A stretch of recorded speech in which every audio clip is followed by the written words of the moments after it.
Hi again. My name is Kevin Podeska, and I'm the Literacy Division Chair here at York. This is part two of a four-part video series about our English Department Assessment Guidelines. The question we will address in this video is, how will grading work in my English class? Before we get started, I want to note that grading may work a little differently in some of your English classes, particularly support classes, interdisciplinary classes, or dual credit classes. The reason for these occasional differences is that these courses are specialized, and in the case of dual credit classes, Indiana University stipulates how grades must be administered. For the vast majority of our courses, though, grading will work in the same way. So let's get started.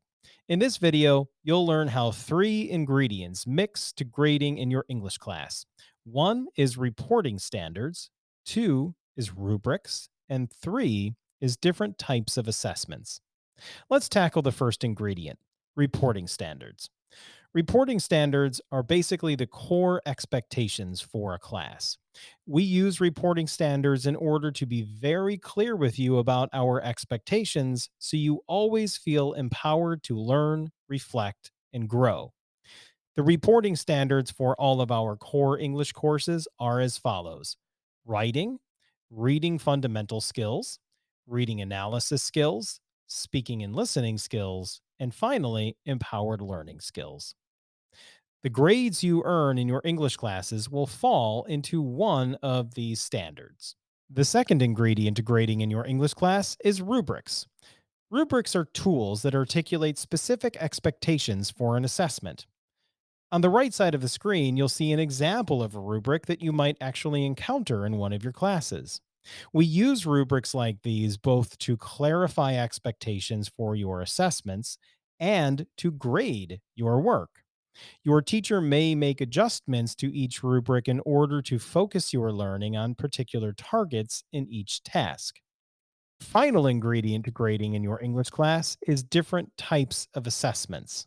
There are three types of assessments you will encounter: one, formative assessments, two, summative assessments, and finally, reassessments. Let's start with formative assessments.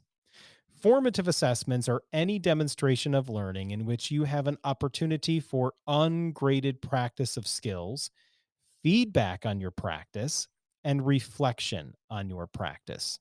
An example of a formative assessment might be an activity in which you practice writing a claim for an essay. You receive feedback from your peers and your teacher through a peer review process.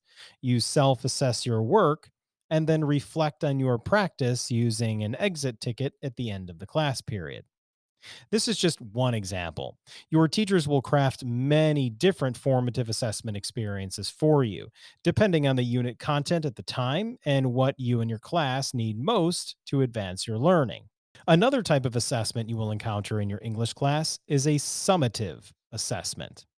Summative assessments are accurate and thorough demonstrations of learning of targeted skills that come after at least one formative assessment cycle, which is practice, feedback, and reflection.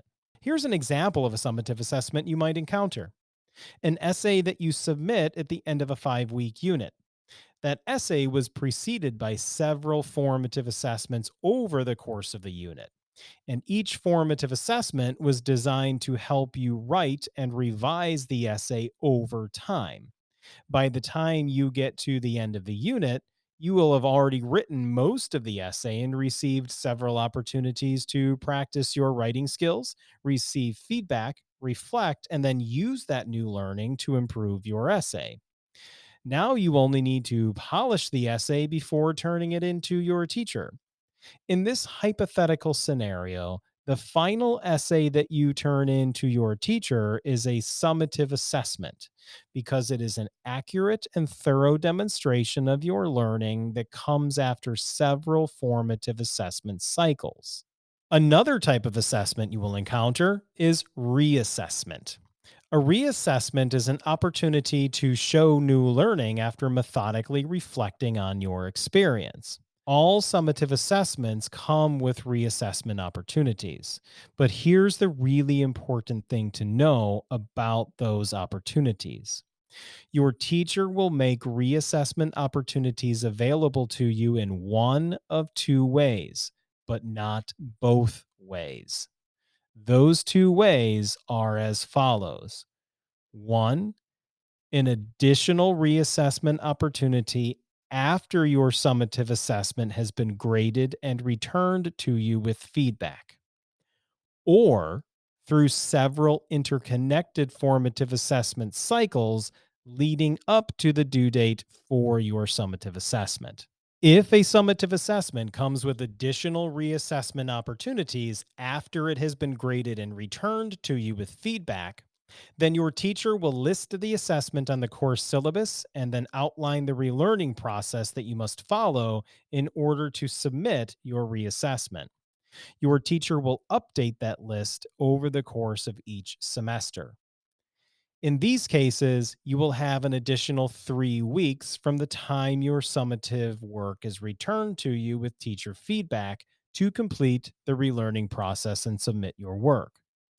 You may earn a higher grade as a result of your newly submitted work. However, it is important you understand that whether you earn a higher grade is dependent on whether you show a higher level of learning on your newly submitted work, according to the original assessment rubric.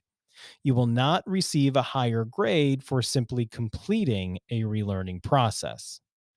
In other cases, when a summative assessment has been preceded by several interconnected opportunities for practice, feedback, and reflection, your teacher will not offer additional reassessment opportunities after your summative work has been graded and returned to you with new feedback.